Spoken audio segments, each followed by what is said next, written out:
जय हिंद साथियों, मैं लेकर आ चुका हूँ एसएससी जीडी के आपके लिए पूरा पेपर जो रोजाना रात को 8 बजे आपको अपने YouTube channel all exam class पर देखने को मिलता है। तो मेरे भाई, आज पेपर देखने से पहले एक छोटी सी जानकारी मैं अगर आपको दे दूं कि अगर आप पेपर देखते हो इसके लिए एक एसएससी जीडी 2025 में जो आपसे क्वेश्चन पूछे जाएंगे मेरे दोस्त 2025 में, जिसमें हम देखने वाले हैं हिंदी के 1000 क्वेश्चन मेरे दोस्त। प्लस आप देखोगे कि आपको यहाँ पर जीके जीएस के 1000 क्वेश्चन की एक पीडीएफ तैयार की है मैंने आपके लिए अंतिम दिनों के रिवीजन की दृष्टि से मोस्ट इंपॉर्टेंट, मात्र गुण 50 रुपए। दोस्त ये पीडीएफ ले सकते हो, इसके लिए आप मेरे को मैसेज करोगे 73575399 और 45 पर मैसेज करके मेरे दोस्त ये पीडीएफ आप प्राप्त कर सकते हो। ये मोस्ट इंपॉर्टेंट पीडीएफ साबित होगी आपके एग्जाम की दृष्टि से, तो इस पीडीएफ को एक बार जरूर देख लें। यहाँ से आपको कम से कम 70 से 80% पेपर देखने को मिलने वाला है जीके और हिंदी के अंदर। तो चलो आज का पहला क्वेश्चन देखते हैं। पहला क्वेश्चन हमको क्या कहता है। तो परीक्षा से पहले अगर आपने इस वीडियो में एंट्री की है तो इस वीडियो को एक तरीके से गोल कर पी जाइएगा। इस वीडियो के हर एक सवाल का जवाब सातु आपके मनोमस्तिष्क में स्टोर होना चाहिए। तो पहला सवाल आपकी स्क्रीन पर है, करके सन्यासी का विलोम क्या होता है। तो अगर आपका जवाब गृहस्थ है तो बिल्कुल सही है, क्योंकि सन्यासी का विलोम गृहस्थ ही होता है। उसके बाद देखिए, कह रहे कि धनंजय किसका पर्यायवाची है। तो ये साथियों किसका पर्यायवाची है, मैं कहूंगा ये तो अर्जुन का पर्यायवाची है। धनंजय जो है ना, ये अर्जुन का पर्यायवाची है। ये बात आप लोग ध्यान रखेंगे, आपसे एग्जाम में पूछा जाएगा। उसके बाद देखिए, नाक का बाल होना, इस मुहावरे का मतलब क्या होता है। तो इस मुहावरे का मतलब होता है साथियों बहुत प्यारा, यानी कि जिसको आप बहुत प्यार करते हैं, एक तरीके से अकारण प्रिय होना नाक का बाल होने का अर्थ हो जाएगा। अगला देखिए, कह रहे कि तन्मय का साथियों पर्यायवाची क्या हो सकता है। तो तन्मय का पर्यायवाची क्या हो जाएगा, लवलीन हो जाएगा। क्या साथियों, लवलीन हो जाएगा। आंसर आपको ऑप्शन नंबर बी हो जाएगा। अगला देखिए, यानी कि सहचर का साथियों विलोम क्या होगा। तो ये सवाल की अगर बात करें, कई बार आपके एग्जाम में साथियों पूछा जा चुका है। तो सहचर का विलोम क्या हो जाएगा, अलगाव हो जाएगा। क्या यानी कि आलोक का साथियों विलोम क्या होगा। तो आलोक का मतलब क्या होता है साथियों, आलोक का मतलब क्या होता है, उजाला, और इसका विलोम क्या हो जाएगा, अंधेरा, यानी कि अंधकार हो जाएगा। तो आलोक का विलोम अंधकार और अंधकार का विलोम साथियों आलोक हो जाएगा। अगला देखिए, करके सही वर्तनी वाले शब्द का चयन कीजिए। उत्सव कैसे लिखा जाता है। तो उत्सव साथियों जैसे ऑप्शन नंबर बी में लिखा हुआ है ऐसे लिखा जाता है। तो जिनका आंसर ऑप्शन नंबर बी है, मैं कहूंगा बिल्कुल करेक्ट है। साथियों इन 20 सवालों में से चेक करते जाइएगा कि आपका स्कोर कितना है, ठीक है ना। कह रहे हैं कि साथियों रथ पर सवार होकर यात्रा करना, इसके लिए एक शब्द अगर मैं आपसे पूछूं तो सार्थ, सारथी, रथ संचार या रथचर्या। तो मैं कहूंगा साथियों रथचर्या आपका यहाँ पर बिल्कुल सही जवाब हो जाएगा। यानी कि रथ पर सवार होकर यात्रा करने को रथचर्या कहा जाता है। अगला देखिए, क्या कहा जा रहा है कि तूफान आने का संदेह है। यानी कि रेखांकित खंड की अगर बात करते हैं साथियों, तो ये रेखांकित खंड आपका हो जाएगा। रेखांकित खंड को प्रतिस्थापित करना है और सही विकल्प का साथियों आपको चयन करना है। तो तूफान आने का संदेह होता है, या तूफान आने की सूचना है, या तूफान आने का मन है, या तूफान आने का भय, क्या यहाँ पर साथियों हो सकता है, ये आपसे कुल मिला के यहाँ पर साथियों पूछा जा रहा है। देखिए और बता दीजिए आपका राइट आंसर क्या होगा। तो मैं कहूंगा तूफान आने का भय है, ये होना चाहिए साथियों, ठीक है। तो आंसर आपका जो जाएगा वो ऑप्शन नंबर सी के साथ जाएगा। अब अगला सवाल देखिए आपकी स्क्रीन पर है, पूछा आपसे जा रहा है कि दिए गए वाक्य में एक शब्द आपको बताना है कि मनोविनोद के लिए सैर करने वाले को एक साथियों शब्द में क्या कहा जाएगा। तो इसको साथियों पर्यटक कहा जाता है। क्या मनोविनोद के लिए सैर करने वाले को क्या कहा जाता है, पर्यटक कहा जाता है। अगला देखिए, करके दिए गए वाक्य में रेखांकित खंड को प्रतिस्थापित करने के लिए सबसे उपयुक्त विकल्प का आपको क्या करना है साथियों, चयन करना है। कोई दिक्कत नहीं साथियों, इसको भी हम लोग देख लेंगे। तो यहाँ पर अगर बात करें चौकीदार पर ही चोर होने की शंका है, तो यहाँ पर आपको बताने क्या शब्द आएगा, क्या होगा। देखिए, तो क्या साथियों यहाँ पर अगर बात करें, देखिए चौकीदार पर ही चोर होने का संदेह है। तो यहाँ पर का संदेह होना चाहिए, की शंका नहीं होना चाहिए, का संदेह होना चाहिए। पूरा वाक्य आपका कैसे बनेगा कि चौकीदार पर ही चोर होने का संदेह है। तो आंसर आपका ऑप्शन नंबर ए हो जाएगा। अब अगला सवाल देखिए, कह रहे धर्म पत्नी अत्यधिक आज्ञाकारी होती है, ठीक है, या विनीत होती, या विनय होती, या साथियों सुशील होती है। तो सुशील नहीं आएगा, ठीक। यहाँ पर साथियों क्या आना चाहिए, यहाँ पर साथियों विनय आना चाहिए। क्या आना चाहिए साथियों, विनय आना चाहिए। राइट आंसर आपका ऑप्शन नंबर सी हो जाएगा। अगला देखिए, कह रहे स्वार्थ का जीवन बहुतेरे जीते हैं परम अर्थ का जीवन विरले ही जीते हैं। तो खाली जगह में आपको बताने साथियों कौन सा शब्द आ जाएगा, परमार्थ, परकीय, पारदर्शी या प्रतिकार। तो मैं कहूंगा स्वार्थ का जीवन बहुतेरे जीते हैं और परमार्थ का जीवन विरले ही जीते हैं। तो कुल मिला के राइट आंसर खाली जगह में ऑप्शन नंबर ए वाला शब्द आ जाएगा। अब अगला सवाल देखिए क्या जा रहा है साथियों, दिए गए वाक्य में वह भाग याद कीजिए जिसमें कोई त्रुटि है। तो त्रुटि साथियों कहां पर है, काशी सदा भारतीय संस्कृति का केंद्र रहा है। ठीक है, तो दिक्कत आपको साथियों बताने कहां पर है। चलिए देखिए काशी अगर यहाँ पर बात करते हैं कि दिक्कत आपको यहाँ पर साथियों कहां पर लग रही है कि काशी सदा भारतीय संस्कृति का केंद्र रही है, ये होना चाहिए। क्या साथियों, केंद्र रही है ये होना चाहिए। तो मैं कहूंगा केंद्र रहा है नहीं होना चाहिए, केंद्र रही है ये होना चाहिए। ठीक है ना, तो आपका right answer option number D हो जाएगा, क्योंकि काशी काशी एक स्त्रीलिंग शब्द है। ठीक है, तो उसके साथ रहा है थोड़ी ना आएगा, रही है आएगा। अगला सवाल देखिए आपके स्क्रीन पर, गैर रिक्त स्थान की पूर्ति के लिए सबसे उपयुक्त शब्द का चयन कीजिए। पूछा जा रहा है साथियों आपसे कि दुर्लभ लोग दुर्बल को ही सताते हैं, साहसी के सामने उनकी दाल नहीं गलती, ये आना चाहिए। या साथ कुल मिला के आपको बताने के खाली जगह में कौन सा शब्द आया है, धनवान के सामने उनकी दाल नहीं गलती, या सबल के सामने उनकी दाल नहीं गलती, या समर्थ के सामने उनकी दाल नहीं गलती। देखिए यहाँ पर दुर्बल आया है तो यहाँ पर कुछ दुर्बल से संबंधित शब्द आना चाहिए। तो मैं कहूंगा यहाँ पर सबल शब्द आना चाहिए, यानी कि लोग दुर्बल को ही सताते हैं, सबल के सामने उनकी दाल नहीं गलती। तो सबसे सटीक जवाब आपका जो होगा वो ऑप्शन नंबर सी वाला होगा। उसके बाद देखिए अगला सवाल कह रहे कि जिसने देश के साथ विश्वासघात किया हो उसको क्या बागी कहा जाएगा, उसको साथियों विश्वासघाती कहा जाएगा, या देशद्रोही कहा जाएगा, या उसको विद्रोही कहा जाएगा। ठीक है ना, तो साथियों एक तरीके से उसको देशद्रोही कहा जाएगा जिसने देश के साथ विश्वासघात किया है। उसके बाद देखिए क्या कहा जा रहा है आपसे, कहेंगे साथियों रेखांकित खंड की अगर बात करें इसको प्रतिस्थापित करना है, आपको बताने कौन सा यहाँ पर साथियों शब्द आ जाएगा, शर्मा जी को मीटिंग का समाचार भेज दो। क्या शर्मा जी को मीटिंग का समाचार एक तरीके से साथियों भेज दो यहाँ पर कहा गया है। तो शर्मा जी को मीटिंग का समाचार नहीं होना चाहिए, शर्मा जी को मीटिंग की सूचना भेज दो ये होना चाहिए। क्या होना चाहिए साथियों, सूचना भेज दो। तो मैं कहूंगा एक तरीके से यहाँ पर ये वाला शब्द आ जाएगा और यही वाला आपका बिल्कुल करेक्ट आंसर हो जाएगा। अगला सवाल देखिए, करेंगे उन दोनों की गहरी शत्रुता है, दिए गए वाक्य में वह भाग याद कीजिए जिसमें कोई त्रुटि है। देखिए जिस टाइप के क्वेश्चंस यहाँ पर मैं आपको करा रहा हूं ऐसा ही साथियों एसएससी जीडी हिंदी में क्वेश्चंस आते हैं, ये आप लोग याद रखेंगे। ठीक है, क्योंकि ये सारे के सारे प्रीवियस क्वेश्चन पेपर हैं। ये क्वेश्चन मतलब कैसे क्वेश्चन है, ये आए हुए साथियों क्वेश्चंस हैं। ठीक है, तो अगर आप इन सभी सवालों को कर लेते हो तो मेरा मानना है कि अब जो आपका 4 फरवरी से पेपर आरंभ है उन सभी सवालों को आप बड़े ही आराम से कर लोगे।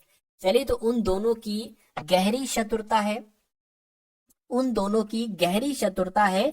तो यहाँ पर आपको बताना है दिक्कत कहां पर, देखिए घनिष्ठ शत्रुता है ये होना चाहिए।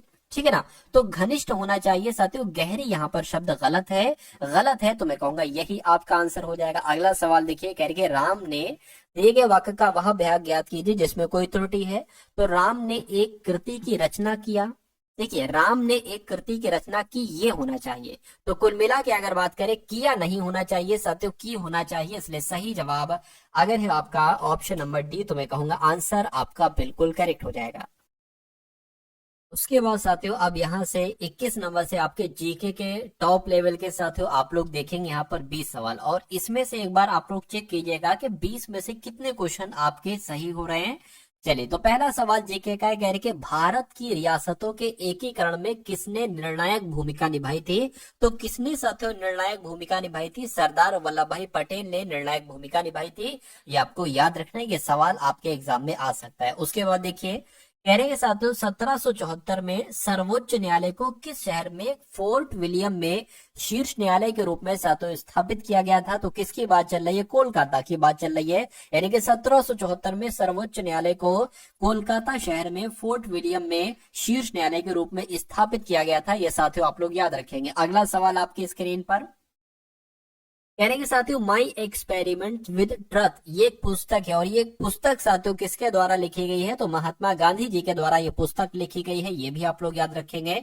उसके बाद देखिए एक पुस्तक है साथियों एग्जाम वॉरियर्स, तो एग्जाम वॉरियर्स पुस्तक किसके द्वारा लिखी गई है। अगर आपका जवाब नरेंद्र मोदी है तो मैं कहूंगा आपका जवाब बिल्कुल सही हो जाएगा। रैंकिंग शब्दावली में SLR शब्द की साथियों फुल फॉर्म क्या है, यानी कि SLR की फुल फॉर्म साथियों क्या है, स्टैट्यूटरी लिक्विडिटी रेशियो है, मैं कहूंगा बिल्कुल साथियों आप लोग ध्यान रखेंगे SLR की फुल फॉर्म क्या है, स्टैट्यूटरी लिक्विडिटी रेशियो है। राइट आंसर आपका ऑप्शन नंबर ए हो जाएगा। अगला सवाल देखिए क्या कहा जा रहा है, कह रहे कि जो शंकर अंतरराष्ट्रीय गुड़िया संग्रहालय ये कहां पर स्थित है, ये साथियों नई दिल्ली में स्थित है। आंसर आपका ऑप्शन नंबर ए हो जाएगा। अगला देखिए साथियों, यहाँ पर मैं आपको बता दूं अभी आप लोग यहाँ पर रीजनिंग के टॉप लेवल के क्वेश्चंस देखेंगे और मैथ के क्वेश्चंस देखेंगे, तो उन क्वेश्चंस को भी साथियों देख कर जाइएगा आप लोग। कह रहे कि शांति काल में सर्वोच्च वीरता पुरस्कार कौन सा है, तो साथियों कौन सा है, अशोक चक्र है। राइट आंसर आपका सी हो जाएगा। उसके बाद देखिए कह रहे कि युद्ध के दौरान वीरता के विशिष्ट कार्य प्रदर्शित करने के लिए दिया जाने वाला सर्वोच्च सैन्य सम्मान साथियों कौन सा है, तो मैं कहूंगा परमवीर चक्र है। परमवीर चक्र आपका बिल्कुल सही जवाब हो जाएगा। उसके बाद देखिए कहा जा रहा है कि साथियों एकमात्र पाकिस्तानी नागरिक कौन थे जिसे भारत रत्न से सम्मानित किया गया था, तो साथियों किसको किया गया था आप लोगों को मालूम होना चाहिए, खान अब्दुल गफ्फार खान आपका यहाँ पर बिल्कुल सही जवाब हो जाएगा। उसके बाद देखिए अगला सवाल कह के रामनाथ गोयनका पुरस्कार किस क्षेत्र में योगदान के लिए प्रदान किया जाता है, तो किसकी साथियों बात चल रही है, आप लोग पत्रकारिता याद रखेंगे। जो रामनाथ गोयनका पुरस्कार दिया जाता है ये साथियों पत्रकारिता के क्षेत्र में योगदान प्रदान करने के लिए दिया जाता है। अगला सवाल कहा जा रहा है भारतीय कवि गीतकार फिल्म निर्देशक संपूर्ण सिंह कालरा इनका नाम है, इनका उपनाम क्या है, तो इनको साथियों किस नाम से जाना जाता है, गुलजार नाम से भी इनको जाना जाता है। ये क्वेश्चन भी साथियों इंपॉर्टेंट है, आपसे पूछा जा सकता है। ऐसे भी पूछा जा सकता है कि गुलजार उपनाम से किन्हें जाना जाता है, तो संपूर्ण सिंह कालरा को जाना जाता है। अगला देखिए कह रहे कि किस व्यक्ति को भारतीय फिल्म उद्योग का जनक कहा जाता है, तो किसकी बात चल रही है साथियों, दादा साहेब फाल्के। अगर आपका जवाब है तो मैं कहूंगा आपका जवाब बिल्कुल सही हो जाएगा। भारतीय फिल्म उद्योग के जनक के रूप में दादा साहेब फाल्के को ही जाना जाता है। उसके बाद देखिए कहा जा रहा है अंतरराष्ट्रीय पर्वतीय दिवस किस तारीख को मनाया जाता है, तो किस तारीख को मनाया जाता है साथियों, 11 दिसंबर को अंतरराष्ट्रीय पर्वतीय दिवस मनाया जाता है। राइट आंसर आपका ऑप्शन नंबर ए हो जाएगा। उसके बाद देखिए कहने की विश्व जनसंख्या दिवस साथियों कब मनाया जाता है, तो आपको मालूम होना चाहिए 11 जुलाई को साथियों विश्व जनसंख्या दिवस मनाया जाता है। अभी आपने देखा अंतरराष्ट्रीय पर्वतीय दिवस कब मनाया जाता है, तो मैंने आपको बताया था साथियों 11 दिसंबर को। अभी मैंने आपको बताया विश्व जनसंख्या दिवस कब मनाया जाता है, तो 11 जुलाई को मनाया जाता है। उसके बाद देखिए अगला सवाल पूछा जा रहा है कि भारत रत्न प्राप्त करने वाले किस व्यक्ति का जन्मदिन इंजीनियर दिवस के रूप में साथियों मनाया जाता है, तो ये बहुत अच्छा क्वेश्चन है, तो आप लोग ध्यान रखेंगे। एम विश्वेश्वरैया की अगर बात करते हैं, भारत रत्न प्राप्त करने वाले जो विश्वेश्वरैया जी थे इनका जन्मदिन इंजीनियर दिवस के रूप में मनाया जाता है। राइट आंसर आपका ऑप्शन नंबर बी हो जाएगा। अगला सवाल देखिए यानी कि निम्नलिखित में से कौन विश्व विरासत स्थल नहीं है, तो इनमें से किस कौन कौन सा तो विश्व विरासत स्थलों की सूची में शामिल है, तो आगरा का किला शामिल है, बिल्कुल से अजंता की गुफाएं हैं, बिल्कुल है, भीमबेटका शैलाश्रय है, बिल्कुल साथियों, लेकिन आदमगढ़ शैलाश्रय नहीं है। अब नहीं है तो मैं कहूंगा विश्व विरासत स्थल में ऑप्शन नंबर डी वाला शामिल नहीं है, नहीं है तो यही आपका राइट आंसर। अगला सवाल आपकी स्क्रीन पर कह रहे दुनिया का सबसे ऊंचा युद्ध क्षेत्र कौन सा है, तो दुनिया का सबसे ऊंचा युद्ध क्षेत्र की अगर बात करें तो सियाचिन ग्लेशियर है। कौन सा है साथियों, सियाचिन ग्लेशियर है।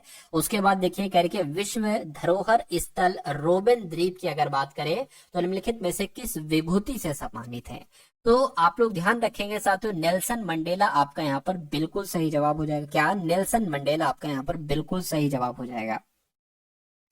उसके बाद देखिए अगला सवाल है कह रहे कि न्यायमूर्ति राजेंद्र सच्चर समिति, क्या राजेंद्र सच्चर समिति की स्थापना भारत सरकार के द्वारा किस उद्देश्य के लिए की गई थी, तो ये क्यों की गई थी साथियों, भारत की विदेशी नीति की स्थिति की जांच करने के लिए नहीं, भारत में राष्ट्रीय उद्यानों की स्थिति का अध्ययन करने के लिए नहीं, मुस्लिम समुदायों की सामाजिक और आर्थिक स्थिति की जांच करने के लिए, बिल्कुल सही साथियों। जो भारत में न्यायमूर्ति राजेंद्र सच्चर समिति की स्थापना की गई थी ये मुस्लिम समुदायों की सामाजिक और आर्थिक स्थिति की जांच करने के लिए की गई थी। अगला सवाल कह रहे के बांधों को आधुनिक भारत का मंदिर कहा गया, तो किसके द्वारा कहा गया, पंडित जवाहरलाल नेहरू के द्वारा या मोहनदास करमचंद गांधी के द्वारा, सरदार वल्लभ भाई पटेल या कृष्णाचार्य के द्वारा किया गया।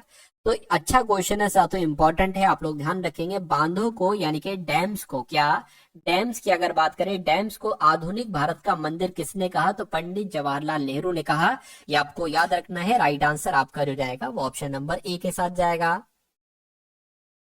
तो अब यहाँ से साथियों आपके सामने रीजनिंग के क्वेश्चन शुरू हो चुके हैं। रीजनिंग के क्वेश्चंस देखेंगे और उसके बाद साथियों मैथ के क्वेश्चंस को हम लोग देखेंगे। तो साथियों देखिए सवाल को और बताइए सवाल का सही जवाब क्या हो सकता है। कह रहे कि बेल्ट, टोपी, दस्ताना, इसके लिए एक सही आरेख कौन सा हो सकता है। देखिए कोई बेल्ट टोपी नहीं हो सकती, कोई टोपी बेल्ट नहीं हो सकती, कोई टोपी दस्ताना नहीं हो सकता, कोई दस्ताना टोपी नहीं हो सकता और कोई दस्ताना बेल्ट भी नहीं हो सकता।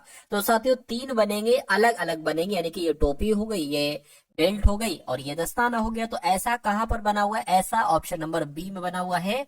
तो इस सवाल का सबसे सटीक जवाब जो होगा वो ऑप्शन नंबर बी के साथ जाएगा। अगला सवाल आपकी स्क्रीन पर, यानी कि दी गई शीट को मोड़कर एक घन बनाया गया है। ठीक है, इस प्रकार बने घन में उस संख्या का चयन कीजिए जो संख्या 5 दर्शाने वाले फलक के विपरीत फलक पर है। यानी कि साथियों यहाँ पर ये नंबर्स आपको साथियों क्लियरली दिख रहे हैं। मैं आपको बता देता हूं साथियों, ये 2 है, ये 7 है, ये 5 है, ये 4 है, ये 9 है और ये 6 है। आपसे पूछा जा रहा है ये जो 5 है ना, इसके विपरीत फलक पर कौन सा होगा। तो यहाँ पर एक कॉन्सेप्ट साथियों आप लोग ध्यान रखें, मैं आपको बता देता हूं। अगर आपसे 2 का विपरीत पूछा जाता तो आप 4 बताते, अगर 5 का विपरीत पूछा जाता तो 9 बताते, यानी कि 5 का विपरीत 9, या 9 का पूछा जाता तो 5 बताते।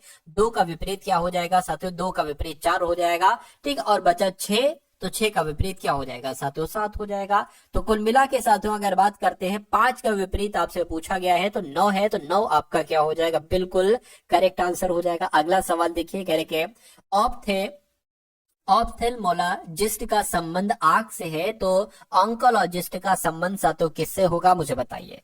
तो साथियों अगर बात करें ऑन्कोलॉजिस्ट का संबंध किससे हो जाएगा, कैंसर से हो जाएगा। कैंसर आपका यहाँ पर बिल्कुल सही और सटीक जवाब हो जाएगा। अगला सवाल देख लीजिए अब, कह रहे हैं साथियों FEAST को 9842223 लिखा जाता है, तो उसी प्रकार आपको बताना है क्लोज के लिए साथियों कौन सी नंबरिंग आएगी, क्या लिखा जा सकता है क्लोज को। अब देखिए यहां पर अगर हम लोग बात करें तो 1 2 3 4 5 और 1 2 3 4 5 6 7, ये 7 है, यानी कि 2 यहाँ पर आपको साथियों एक्स्ट्रा दिख रहे हैं। तो F की अगर बात करें, देखिए F आपका 6 पर आता है, E 5 पर आता है, A 1 पर आता है, S 19 पर आता है, T आपका 20 पर आता है। ये है साथियों 6। अब 6 में अगर आप 3 बढ़ाएंगे तो साथियों 9 आ जाएगा। ये E है, 5 है, ये 3 बढ़ाएंगे तो 8 आ जाएगा। ये 1 है, 1 की अगर बात करें बढ़ाएंगे 3 तो साथियों 4 आ जाएगा, मतलब 1 1 1 बढ़ाया जा रहा है। 19 में 3 बढ़ाएंगे तो कितना आ जाएगा साथियों, मेरे हिसाब से 22 आ जाएगा। और अगर T 20 पर आता है तो इसमें 3 बढ़ाएंगे तो 23 आ जाएगा। यही लॉजिक आपको यहाँ पर लगाना है। C 3 पर होता है, 3 बढ़ाएंगे 6 आ जाएगा। L 12 पर होता है, 3 बढ़ाएंगे साथियों आपका कितना आ जाएगा, 15 आ जाएगा। उसके बाद O 15 पर होता है तो 3 बढ़ाएंगे 18 आ जाएगा। S 19 पर होता है, 3 बढ़ाएंगे साथियों 22 आ जाएगा। और E 5 पर होता है, 8 आ जाएगा।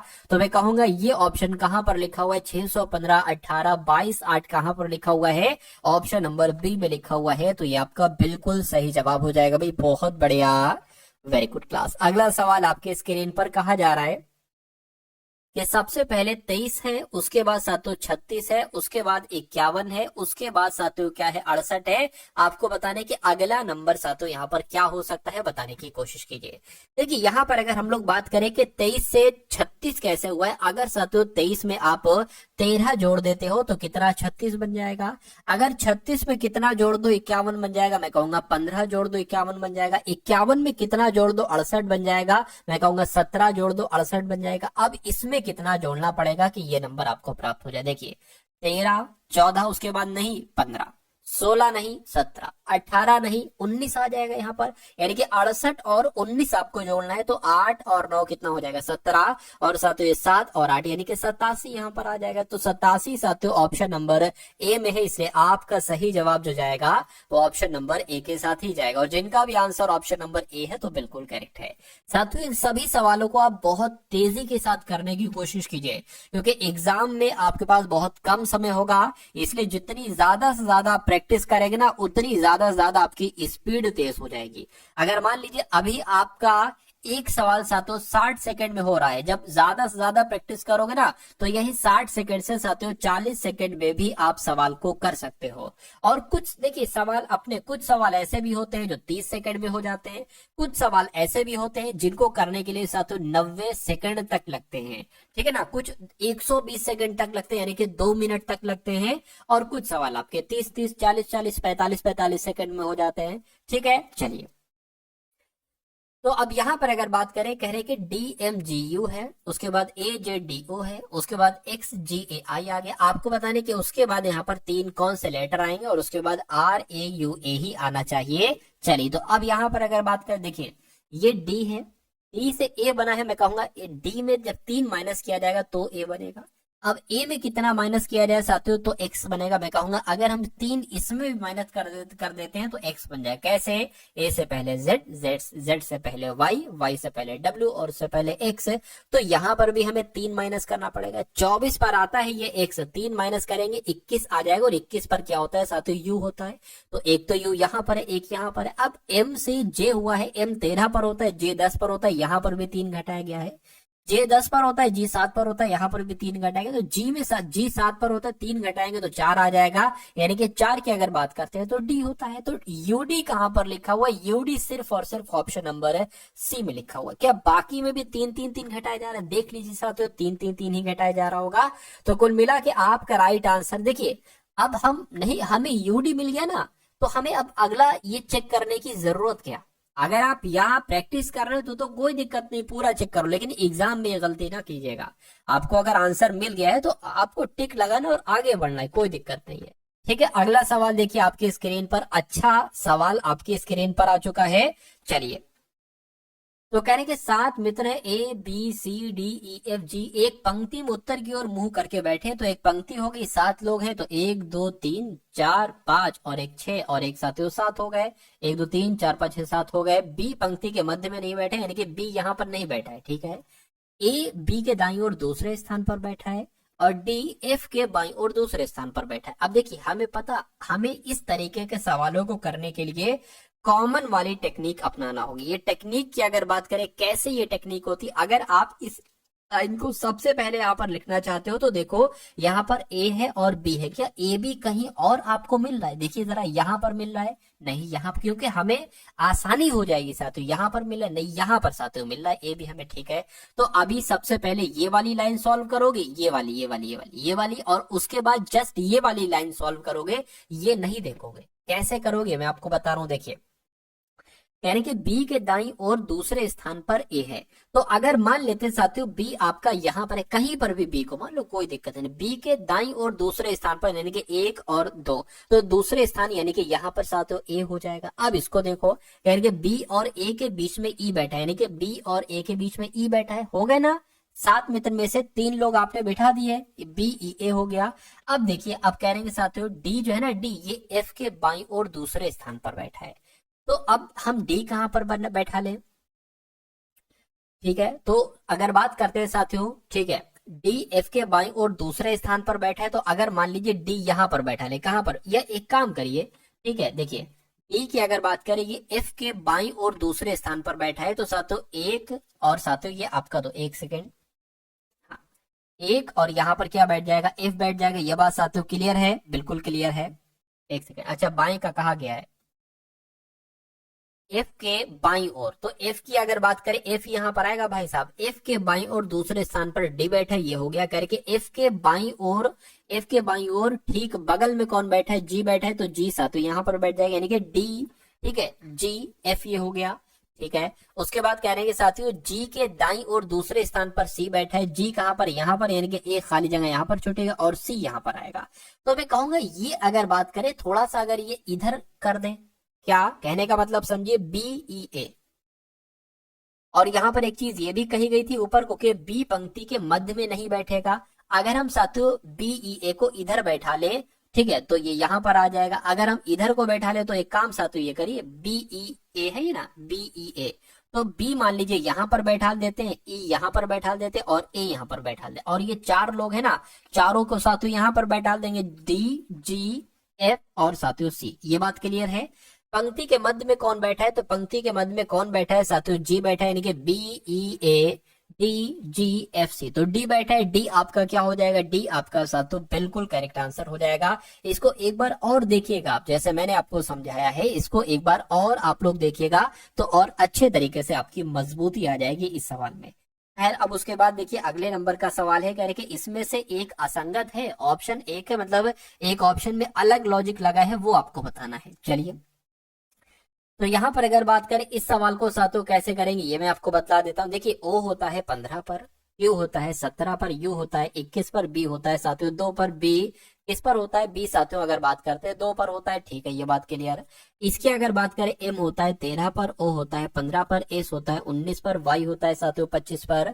इसकी अगर बात करें बी 2 पर, डी 4 पर, एच 8 पर, एन साथियों 14 पर होगा। जेड की अगर बात करें 26 पर, बी 2 पर, एफ साथियों 6 पर, एल आपका 12 पर। अब आपको देखना है सबसे अलग यहाँ पर साथियों कौन सा आपको नजर आ रहा है, इतनी सी बात देखना। देखिए यहाँ पर साथियों 26 से 2 हो गया, यानी कि Z से B हो गया, तो मैं कहूंगा कहीं ना कहीं 2 बढ़ाया गया है, A और B 2 बढ़ाया गया है। यहाँ पर अगर बात करते हैं साथियों 4 बढ़ाया गया, यानी कि पहले 2 बढ़ाया गया, फिर 4 बढ़ाया गया और फिर 6 बढ़ाया गया, यहाँ पर 6 बढ़ाया गया। यहाँ पर अगर बात करें 2 बढ़ाया गया, यहाँ पर 4 बढ़ाया गया, ठीक है। यहाँ पर साथियों कितना 6 बढ़ाया गया, ठीक है, यानी कि जो यहाँ पर लॉजिक है वही लॉजिक यहाँ पर है। अब इसको देखिए साथियों 2 बढ़ाया गया, ठीक है, यहाँ पर 4 बढ़ाया गया, ठीक है, यहाँ पर 6 बढ़ा देंगे, बिल्कुल साथियों जो यहाँ पर लॉजिक वो यहाँ पर लॉजिक वही लॉजिक यहाँ पर। इसमें क्या अलग है सर, देखिए इसमें 2 बढ़ाया गया, ठीक है, 17 से 21 हुआ है साथियों, 4 बढ़ाया गया है, बिल्कुल सही, बहुत बढ़िया। 21 से यहाँ पर 2 कर दिए, भाई 21 से 2 कैसे हो सकता है, 21 से 2 करने का मतलब एक तरीके से साथियों क्या है, देखिए 22, 23, 24, ठीक है, 25, 26 और फिर ये ए आ जाएगा, एक ए और फिर साथियों बी। कितना बड़ा है यहाँ पर, एक, ठीक है, 2, 3, 4, 5, 6, 7, यहाँ पर साथियों 7 बड़ा है, ध्यान दीजिए। और यहाँ पर सब में 6 बढ़ रहा है, तो सबसे अलग कौन सा हो जाएगा, सबसे अलग आपका ऑप्शन नंबर डी वाला हो जाएगा, और यही आपका बिल्कुल सही जवाब हो जाएगा भाई, बहुत बढ़िया, वेरी गुड क्लास। अब अगला सवाल देखिए, कहा जा रहा है कि गेंदा का फूल से वही संबंध है जो जौ का डंडलों से है, दालों से है, मसालों से, अनाजों से। देखिए गेंदा क्या है, गेंदा एक फूल है, तो मैं कहूंगा जौ क्या है, जौ साथियों अनाज की श्रेणी में आता है, जौ एक अनाज होता है, तो आपका राइट आंसर क्या हो जाएगा, ऑप्शन नंबर डी अनाज हो जाएगा। अगला सवाल देखिए आपके स्क्रीन पर है, इस सवाल को देखिए साथियों और मुझे बताइए कि आपका राइट आंसर क्या हो सकता है। कह रहे कि 5 मित्र हैं P Q R S T, एक बस में यात्रा कर रहे हैं, सभी एक के बाद एक 5 अलग अलग पंक्तियों में एक ही दिशा की ओर मुख करके बैठे हुए हैं, ठीक है। तो मान लेते हैं साथियों एक बस है, ये एक ऐसी ये बस हो गई, क्या हो गई, ये एक बस हो गई। और यहाँ पर अगर बात करें 1 सीट 2 सीट कितनी है, 5 है ना, तीसरी सीट, चौथी सीट, 5वीं सीट, ऐसे करके हम बना लेंगे, ठीक है, कोई दिक्कत नहीं है। अब कह रहे हैं साथियों कह रहे कि पी जो है ना ये एस के ठीक आगे बैठा है, पी। अब यहाँ पर भी आपको कॉमन वाला मैटर देखना पड़ेगा कि कॉमन कहाँ पर मिल रहा है। देखिए अगर बात करें पी एस, अगर आप यहां से लेते हो तो देखिए कुछ और आपको क्या मिल रहा है। अगर आप यहां से टी क्यू लेते हो तो टी यहां पर आपका कॉमन मिल रहा है, तो सबसे पहले इसको आप सॉल्व करिए। देखिए क्यू के पीछे कौन बैठा है, टी बैठी है, तो अभी हम रफली बना लेते हैं साथियों। क्यू मान लीजिए ये आपका यहां पर हो गई, ठीक है ना, क्यू के पीछे कौन है साथियों, टी है, ठीक है, कोई दिक्कत नहीं। अब इस पे आ जाओ, कहने के आर के आगे बैठा है टी, यानी कि टी जो बैठा है वो आर के आगे बैठा है, तो आर के आगे हमने इसको बैठा दिया, यानी कि 3 हमारी क्लियर हो गई।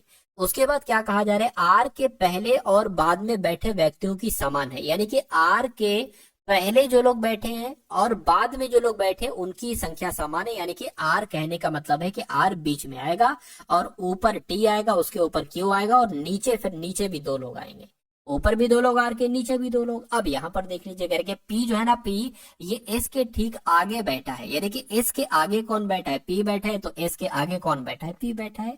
5 लोग थे, 5 को हमने बैठा दिया। कह रहे कि सबसे अंत में कौन बैठा है, तो सबसे अंत में कौन बैठा है, सबसे अंत में एस बैठा है। सबसे ऊपर पहले कौन बैठा था, क्यू बैठा था, तो सबसे अंत में तो एस बैठा है, इसलिए एस आपका साथियों क्या हो जाएगा, बिल्कुल करेक्ट आंसर हो जाएगा।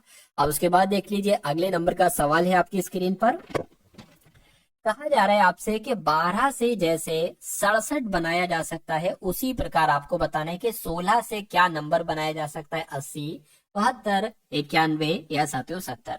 अब देखिए अगर हम बात करें 12 पंजे 60, अगर हम इसकी गुणा 5 से करा दें और इसमें 7 जोड़ दें, 12 पंजे 60 और 7 तो 67 मिल जाएगा।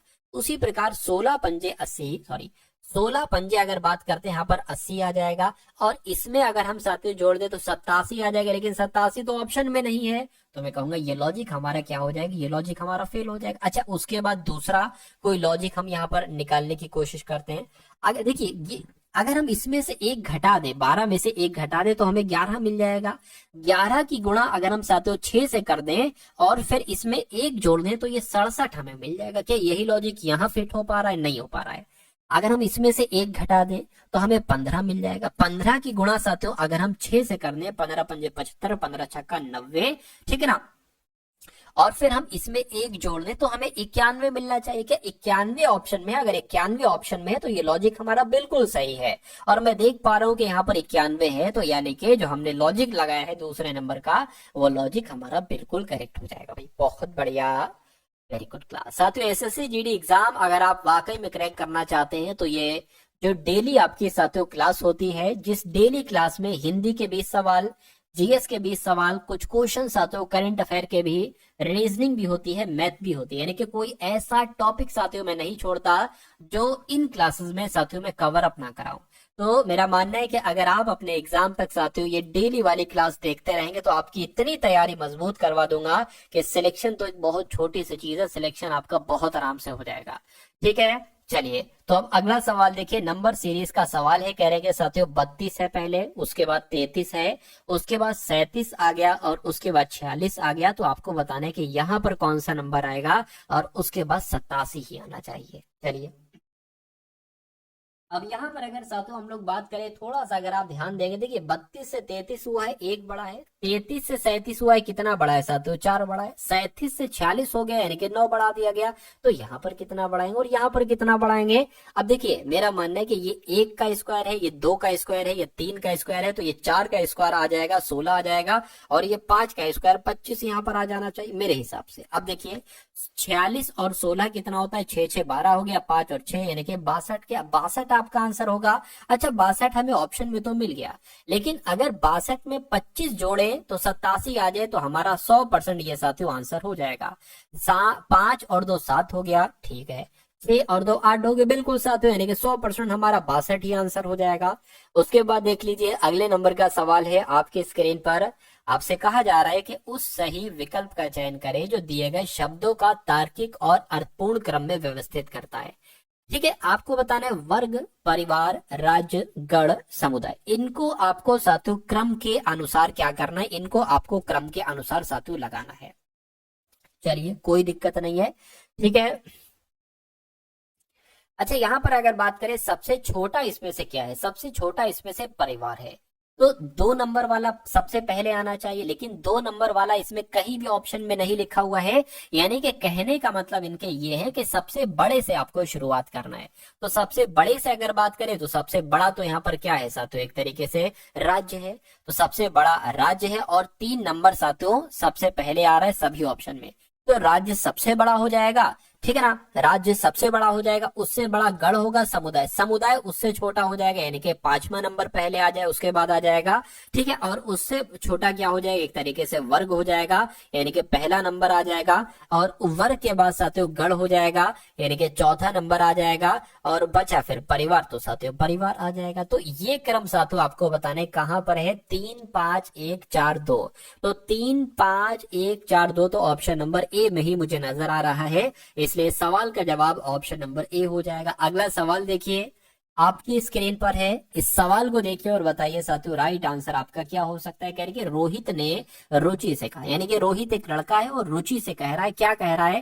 कहने कि तुम्हारी माँ के पिता, यानी कि रुचि के माँ के पिता मेरे बेटे, रोहित कह रहा है मेरे बेटे, यानी कि रोहित के बेटे के ससुर हैं। तो रुचि का रोहित से क्या संबंध है? यानी कि रोहित क्या कहेगा रुचि को, ये बात आपको यहाँ पर क्लियर करना चाहिए। चलिए तो इस सवाल को भी साथियों हम लोग सॉल्व करने की कोशिश करते हैं। ठीक है, अब रुचि की अगर हम बात करते हैं तो ये कौन हो गई? ये मान लीजिए रुचि हो गई।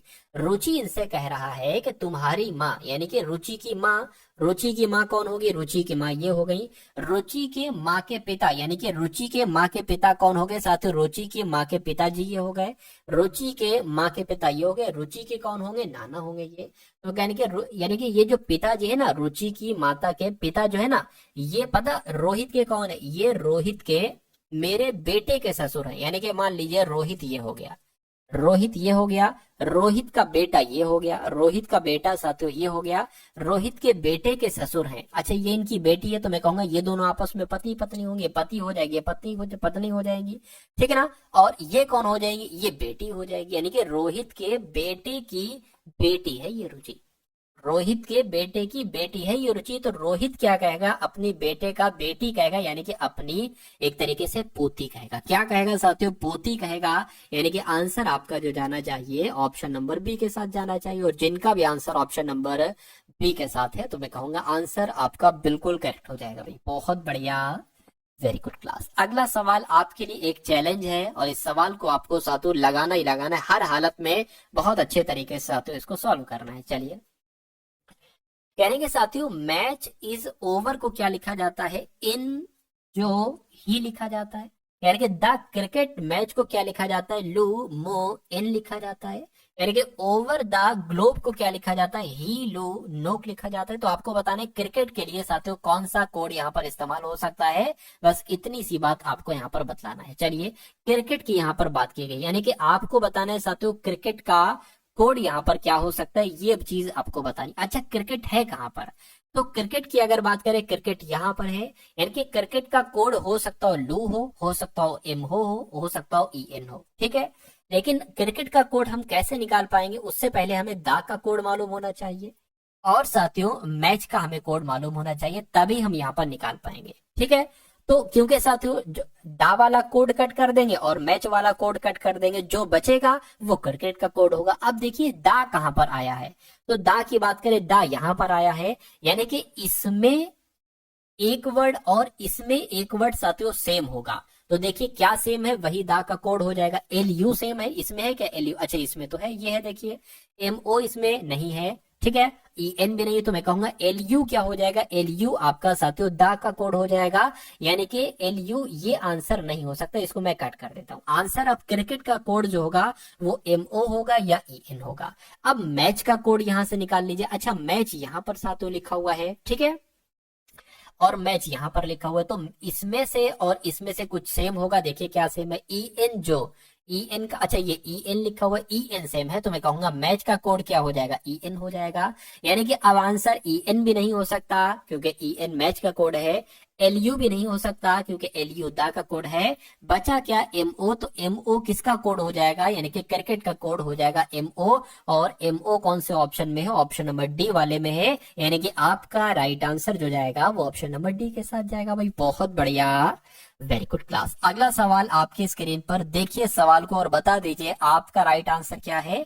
कहेंगे साथियों 24 है, कहेंगे 27 है, उसके बाद साथियों 33 है, उसके बाद 42 है, उसके बाद 54 है, और उसके बाद कौन सा नंबर आ सकता है, ये आप लोग यहाँ पर साथियों बता दीजिए, कोई दिक्कत नहीं, क्या दिक्कत है बता देंगे। साथियों यहाँ पर 3 बढ़ाया गया है, यहाँ पर कितना बढ़ाया गया है, 6 बढ़ाया गया है, यहाँ पर साथियों 9 बढ़ाया गया है, 42 से 54 हुआ है, तो मैं कहूंगा 12 बढ़ाया गया, यहाँ पर कितना बढ़ाया जाएगा, अरे भाई ये तो 3 का पहाड़ा है, 3 एकम 3, 3 दूना 6, 3 तिया 9, 3 चौक 12, 3 पंजे 15, यानी कि 54 और 15 कितना हो जाएगा साथियों, 9 और 6 69 हो जाएगा, और 69 साथियों आपका यहाँ पर बिल्कुल करेक्ट आंसर हो जाता है भाई, बहुत बढ़िया, वेरी गुड क्लास। के बाद देखिए अगले नंबर के सवाल है साथियों, कह रहे कि अब यहाँ पर अगर बात करें संख्याओं की बात करें, संख्याओं 15, 20, 25, 30 के लघुत्तम समावर्त और महत्तम समावर्तक का योग है, यानी कि अब अगर बात करें साथियों मैथ के क्वेश्चंस यहाँ पर आपके शुरू हो चुके हैं। तो मैथ का पहला सवाल है, इस सवाल को साथियों करने की कोशिश कीजिए, कह रहे कि 15, 20, 25, 30 का लघुत्तम समावर्तक ज्ञात कीजिए।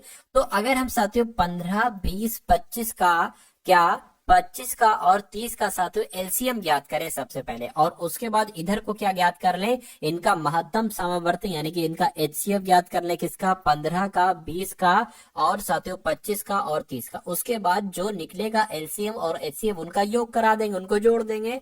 देखिए अब यहाँ पर समझ जाइए, ये साथियों एलसीएम ज्ञात करेंगे और ये इधर का एचसीएफ ज्ञात करेंगे। आप फर्क देखिएगा, अब सबसे छोटी नंबर से ज्ञात कर लीजिए, 2 से कट करेंगे 15 का 15 आ जाएगा, नहीं कट होगा। 20 की अगर बात करें तो 7 10 यहाँ पर आ जाएगा, 2 एकम 2 और 0 लग गया। 25 नहीं कटेगा, ऐसे लिख दीजिए, 30 कटेगा 15 आ जाएगा। 2 से और कट कीजिए, 15 का 15 आ जाएगा, ठीक है, ये 5 आ जाएगा, 2 पंजे 10, 25 नहीं कटेगा, ऐसे लिख दीजिए, और ये आपका आ गया।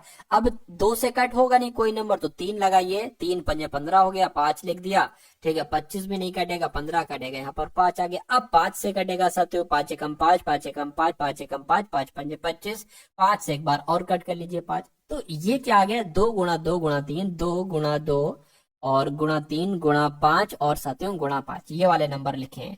तो ये साथियों कुल मिला के कितना आया, 5 पंजे 25 हो जाएगा, 25 या 75 हो जाएगा, 75 और 2 दूना 4, 75 और 4 75 चौक कितना हो जाएगा, 300 हो जाएगा। तो 300 क्या आ गया साथियों, ये तो यहाँ पर आपका आ गया एलसीएम।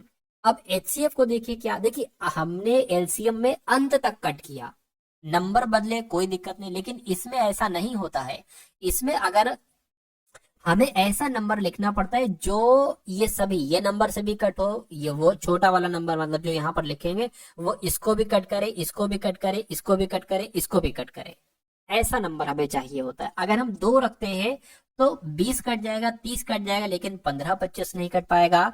अगर हम 3 रखते हैं तो 15 कट जाएगा, 20 नहीं कट पाएगा। अगर हम 5 रखते हैं तो मेरे हिसाब से सब कट जाएंगे, 5 3 15, 5 चौक 20, 5 पंजे 25, 5 छंग 30। अब उसके बाद क्या करें, देखिए 2 ले तो 3 नहीं कट पाएगा। अब ठीक है, अब हमें क्या कर सकते हैं साथियों, नहीं कोई नंबर मिल रहा है, यानी कि हमें मजबूरन साथियों 3 को कट करने के लिए 3 लिखना पड़ेगा, 4 को कट करने के लिए 2 लिखना पड़ेगा, 5 को कट करने के लिए 5।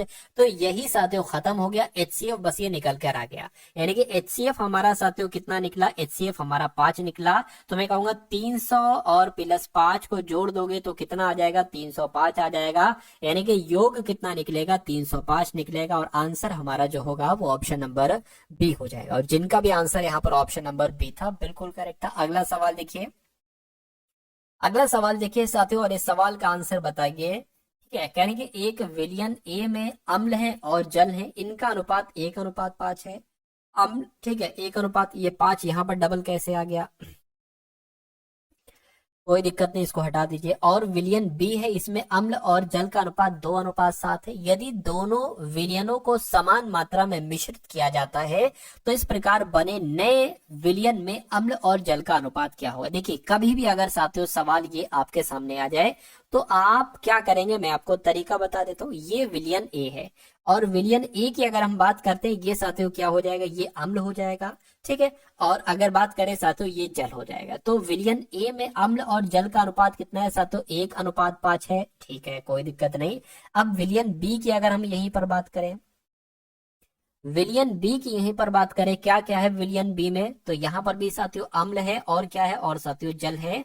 तो विलियन बी में कितना है, 2:7 है, यानी कि 2 अम्ल है तो जल कितना होगा साथियों, 7 है। अब हमें पता करना क्या है साथियों, हमें करना है नए विलियन में अम्ल और जल का अनुपात। अब ये नया है, नया वाला अम्ल और जल का अनुपात नए विलियन में साथियों कितना हो जाएगा, ध्यान से देखिए। सबसे पहले हम इसको देखेंगे, तो ये 1:5 लिखा हुआ है ना, हम ये लेंगे एक लिखेंगे और नीचे पता क्या लिख देंगे, नीचे इन दोनों का योग लिख देंगे, यानी कि ये आ गया 6, प्लस लगा दिया, कोई दिक्कत नहीं है। अब हम इसको लिखेंगे, यहाँ पर क्या लिखेंगे साथियों, 2 और नीचे के 2 लिख लिया और नीचे इन दोनों का योग लिख लेंगे, यानी कि 9 हो जाएगा, ठीक। ये हो गया आपका, ये निकल कर आ जाएगा अम्ल। अब जल की हम बात करते हैं, जल की अगर बात करें तो साथियों ये 5 वाला जल है, हम ऊपर लिखेंगे 5 और नीचे क्या लिखेंगे, इन दोनों का योग यानी कि 6 लिखेंगे। और ये अनुपात चल रहा है बीच में, ध्यान रखिएगा। प्लस जल की बात करें तो इसमें अब जल लेंगे, अम्ल की बात की थी तो हमने इसमें सिर्फ अम्ल की बात की थी, अम्ल और योग, अम्ल और योग। जल की बात कर रहे हैं तो जल वाला लेंगे और दोनों का योग लेंगे, ठीक है, जल वाला लेंगे यानी कि 7 और दोनों का योग लेंगे यानी कि 7/9 आ जाएगा। तो अब इसको आपको साथियों क्या करना है, कैलकुलेट करना है, कोई दिक्कत ही नहीं है। चलिए तो साथियों यहाँ पर अगर बात करें 1/6 प्लस 2/9 5/6 प्लस 7/9, इसको कैलकुलेट करिए। 9 एकम 9 आपका हो गया, ठीक है, 6 दूना आपका 12 हो गया, बटे कितना हो गया, 9 पंजे 45, 9 छंग आपका 54 हो गया, ठीक है। उसके बाद इसको अगर बात करें 9 पंजे आपका 45 हो गया, ठीक है, 6 छंग 36, 6 से आपका 42 आ गया, नीचे क्या आ गया, 9 पंजे 45, 9 छंग आपका 54 आ गया, ठीक है ना, कोई दिक्कत नहीं है। अगर हम इसको जोड़े साथियों कितना आ जाएगा, ये आपका 21 आ जाएगा, बटे 54 आ गया, ये अनुपात, और ये कितना आ जाएगा 5 और 2 यहाँ पर 7 आ गया, 4 4 8 आ जाएगा, यानी कि ये भी 54 आ गया। तो मैं कह सकता हूँ इस 54 से ये 54 कैंसिल हो जाएगा। तो यहाँ पर अगर बात करें साथियों, अम्ल और जल का अनुपात क्या आ जाएगा, अम्ल और जल का अनुपात आ जाएगा 21-87 आ जाएगा। कितना साथियों 21 और ये 87 आ गया। क्या ये और कट सकता है? अगर और कट सकता है तो एक बार कट करके देखिए। देखिए तो अगर 3 से कट करेंगे 3 सत्ते 21 हो जाएगा, इसको 3 से कट करेंगे 3 दूना 6 और 2 जाएगा 3 निम 27 हो जाएगा, यानी कि 7:29 क्या आ जाएगा। ये साथियों आपका आंसर आ जाएगा 7:29 जो है ये अम्ल और जल का अनुपात आ जाएगा। यही आपका राइट आंसर हो जाएगा। आंसर जिनका ए है, मैं कहूंगा आंसर आपका बिल्कुल करेक्ट है। अगला सवाल देखिए, अगला सवाल देखिए साथियों और बताइए राइट आंसर क्या है कि 5 सबसे छोटी अभाज्य संख्याओं का औसत क्या होगा। तो अभाज्य संख्याएं क्या, अगर देखिए 5 सबसे छोटी अभाज्य संख्या, पहली सबसे छोटी अभाज्य संख्या 2 है, दूसरी अभाज्य संख्या 3 है, उसके बाद साथियों 5 है, उसके बाद 7 है, उसके बाद 11 है। क्योंकि औसत पूछा गया है तो सबको हमें जोड़ना पड़ेगा। टोटल कितनी संख्या है, 5 संख्या, और इसको हमें 5 से भाग देना पड़ेगा। तो इसको जोड़िए जरा, कितना आ जाएगा साथियों, ये आपका 5 आ गया, 5 5 10 आ गया, 10 ये 17 हो गया, 17 और आपका 18 28/25 आ गया। इसको कट करेंगे साथियों, 5 5 25 हो जाएगा, पॉइंट लगाएंगे, इसमें से जो 3 बचा है ना उसमें 0 लग जाएगा, 5 छंग आपका साथियों 30 हो जाएगा, यानी 5.6 आपका यहाँ पर बिल्कुल सही जवाब हो जाएगा। और ऐसा कहां पर लिखा हुआ है, ऐसा साथियों ऑप्शन नंबर बी में लिखा हुआ है। भाई बहुत बढ़िया, वेरी गुड क्लास। चलिए साथियों अब उसके बाद देख लीजिए, कह रहे हैं कि एक वस्तु का अंकित मूल्य कितना बताया गया है साथियों, 750 बताए। एक वस्तु का अंकित मूल्य कितना बताया गया है, 750 बताया गया, ठीक है। उसके बाद लिखा हुआ है कि यदि इसे 16% की छूट पर बेचा जाता है तो इसका विक्रय मूल्य इसके विक्रय मूल्य के 3/2 हो जाता है। ठीक है, वस्तु का क्रय मूल्य साथियों क्या, देखिए इस सवाल की अगर बात करें, ये सवाल बहुत अच्छा और बहुत प्यारा सवाल मुझे लग रहा है। यानी कि वस्तु का अंकित मूल्य कितना बताया गया है साथियों, 750 बताया गया है, और इस पर 16% की छूट दी गई है। तो मैं कहूंगा 16% की 750 अंकित मूल्य लिखा है, 16% की छूट दी गई है, यानी कि इसको साथियों 84% में बेचा गया है। अगर किसी वस्तु को 10% पर छूट पर बेचा जाता है तो उसको 90% में बेचा जाता है। तो उसी प्रकार 100 में से 16 माइनस करोगे 84 आ जाएगा। इसको जब कैलकुलेट करोगे तो एक तरीके से अगर बात करें, इसे एक जीरो से ये एक जीरो कैंसिल हो जाएगा, 5 दूना 10 हो जाएगा, और 5 एकम 5 और आपका 5 पंजे 25 हो जाएगा। 2 से कट करेंगे साथियों कितना आ जाएगा, 2 चौक और 2 दूना, यानी कि 1542 की गुणा जरा कराइए, 1542 की साथियों गुणा जरा कराइए, 15 दूना 30 हो जाएगा, 15 चौक 60 हो जाएगा, 0 3 6 आ गया, यानी कि मैं कहूंगा कि 630 यहाँ पर आ जाएगा। क्या साथियों 630 आ जाएगा। एक सेकंड रुकिए, 630 का 630 में आपको साथियों समझा देता हूं। देखिए कितना निकल कर आया, 630 निकल कर आया, और कितना कहा गया था साथियों, 750 अंकित मूल्य था। इस पर जब हमने 16% की छूट दी, यानी कि इसको 84% में बेचा, तो कितना आ गया, 630 रुपए आ गया। यानी कि ये एक 630 क्या आ गया, ये साथियों एक तरीके से विक्रय मूल्य ही तो आया है। क्या आया है, ये विक्रय मूल्य ही तो आया है। यानी कि 750 तो अंकित मूल्य था, इतनी छूट दी जाती है तो वो 650 रुपए में वस्तु हम बेचते हैं, जो कि उसका विक्रय मूल्य कहलाएगा। अच्छा यहाँ पर क्या कहा गया, तो इसका विक्रय मूल्य इसके क्रय मूल्य के 3/2 है। कभी भी अगर ऐसी चीज लिखी हो ना, क्या लिखा हो कि इसका विक्रय मूल्य, क्या लिखा हो कि इसका विक्रय मूल्य जो है ना, विक्रय मूल्य जो है ना, ये क्रय मूल्य के 3/2 के बराबर है। तो क्रय मूल्य यहाँ पर होगा, बराबर लिखा है तो क्रय मूल्य साथियों यहाँ पर आ जाएगा। ठीक है, यानी कि अब हमें साथियों क्रय मूल्य का और विक्रय मूल्य का अनुपात पता चल गया कि अगर क्रय मूल्य विक्रय मूल्य 3 है तो क्रय मूल्य 2 होगा। और यहाँ पर हम विक्रय मूल्य निकाल चुके हैं, यानी कि 3 की जगह पर क्या आ जाएगा, 630 आ जाएगा। कह सकते हैं कि 3x की वैल्यू 630 है तो 2x की वैल्यू क्या होगी, 2x क्या है, ये क्रय मूल्य है, और क्रय मूल्य ही आपसे पूछा जा रहा है। तो साथियों अगर 3x की वैल्यू यहाँ पर 630 बताई गई है तो x की वैल्यू क्या बताई गई है, 3 से कट कीजिए इसको, 3 दूना 6, 3 एकम 3, इतना आ गया। तो 2x की वैल्यू निकाल लीजिए साथियों। ठीक है, 2x की वैल्यू निकाल लीजिए, 0 आ गया, 2 एकम 2, 2 दूना 4, यानी कि 420 क्या हो जाएगा, ये आपका कॉस्ट प्राइस हो जाएगा, यानी कि ये क्रय मूल्य हो जाएगा 420। आपका बिल्कुल सही और सटीक जवाब हो जाता है। उसके बाद देखिए अगले नंबर का साथियों सवाल करके, एक दुकानदार को 30 वस्तुएं बेचने पर 8 वस्तुओं के विक्रय मूल्य के बराबर लाभ होता है। तो उसका प्रतिशत लाभ साथियों यहाँ पर आपको क्या करना है, बताना है। ठीक है, इसको देखिए, कभी भी अगर इस स्ट्रक्चर में सवाल आता है, बस नंबरिंग वगैरह चेंज होंगी और कोई दिक्कत नहीं होगी, और लाभ आपसे पूछा जाएगा। ठीक है, एक दुकानदार 30 वस्तुएं अगर बेचता है तो उसको 8 वस्तुओं के विक्रय मूल्य के बराबर लाभ होता है, यानी कि 8 वस्तुओं के बराबर लाभ होता है। तो यहाँ पर लाभ कितना निकला, 8 निकला। इसको लाभ ही, तो लाभ को आपको प्रतिशत में बदलना है, तो गुणा 100 से करेंगे। और नीचे क्या एक तरीके से आ जाएगा, अगर कभी भी ऐसा लिखा हो कि एक दुकानदार इतनी वस्तुएं बेचने पर इतनी वस्तुएं विक्रय मूल्य के बराबर लाभ होता है, अगर यहाँ पर विक्रय मूल्य लिखा हो तो यहाँ पर एक तरीके से बात करें, इनका और इनका डिफरेंस आता है, यानी कि 30 - 8 आता है। तो यानी कि ऊपर 800 हो गया, नीचे क्या हो गया, 22 हो गया। इसको कैलकुलेट करा लीजिए। इसको कैलकुलेट कराएंगे साथियों, कैसे करेंगे, 2 से कट करेंगे, 2 एकम 2, 2 एकम 2, और यहाँ पर साथियों 400 आ जाएगा। और अगर कट करेंगे साथियों, ठीक है, 11 एकम 11 तिया कितना हो जाएगा, 33 हो जाएगा। 11 तिया 33 हो गया, बचा 7, ये 70 हो गया। 11 छंग आपका कितना हो गया, 66 हो गया, बचा 4, ये आ गया। तो मैं कहूंगा लाभ कितना हो जाएगा, 36 सही 4/11 हो जाएगा। 36 सही 4/11% लाभ कहां पर लिखा हुआ है, ऑप्शन नंबर सी में लिखा हुआ है। तो ये आपका बिल्कुल करेक्ट आंसर